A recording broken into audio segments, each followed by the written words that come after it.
Now that we clarified these things, let's start with the actual game, which is world building. So, we know that we want to play in a fantasy world. Fine. A few elements will always be present. So, magic exists, and it is not a secret. So everyone knows that magic exists. They think it's real, they know it's real, they've seen it. This doesn't mean it's common, or it is easy, or that everyone can do it. This is something we can talk about if we want a more high magic setting like Eberron, where you go to the toilet and you have magic toilet paper that refills itself and everyone is fine with that. Or something more like The Lord of the Rings, where everything is kind of magical, but you have to get through 3 movies to see the wizard do a single spell. Because it's rare, it's difficult, it's a secret, everyone knows it exists, but no one knows how to do it. So we can go anywhere in the spectrum. We kind of chatted on the Facebook group about relatively middle to low level kind of magic. Do you have any specifics, maybe a reference in a movie, in a TV series, in a book? Or we don't have to get too much into detail. Just put down a few ideas and it's done. Well, I don't like the Lord of the Rings stuff. I mean, the rare magic thing. I don't like the fact that the wizards are rare and the magic is so uneasy to find, you know? I would avoid that kind of concept, if you agree with that. Sure. Well, I was thinking about a setting where you don't, let's say, abuse magic.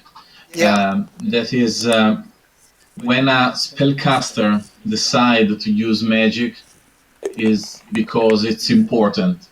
It's because it's not doable in any other way. So maybe magic is exhausting or has a cost or something like that.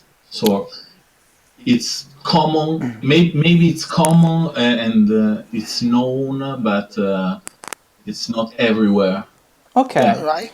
And I would say that this is enough for now.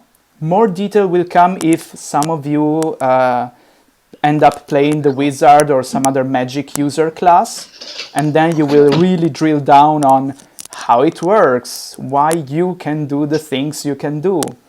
But this already gives us all an initial vague idea of how it is in general.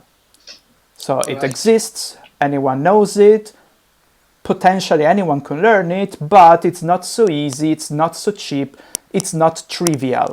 When you do it, it's a serious thing. Okay, so I will pen it down just as serious magic with a serious emoticon face there.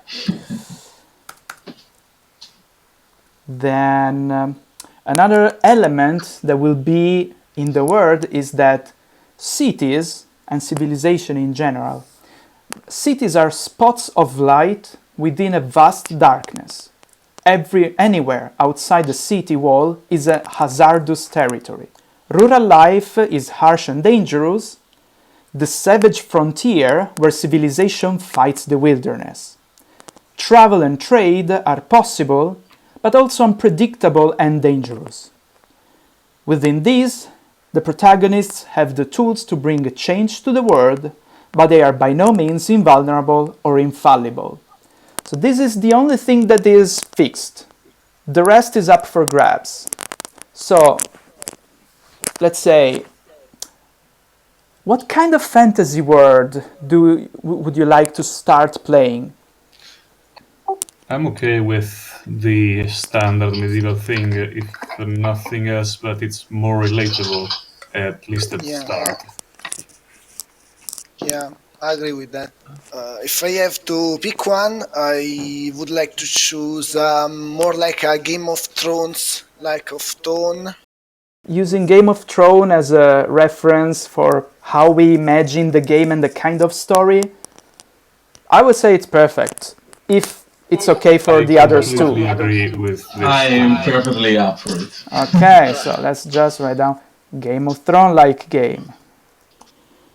Okay, and this is pretty much it. I mean, we have a vaguely basic idea of what kind of fantasy story we will go on to play, and then we will be surprised about it, but this is all we need. So now we go to the next step, which is the creation of the fellowship.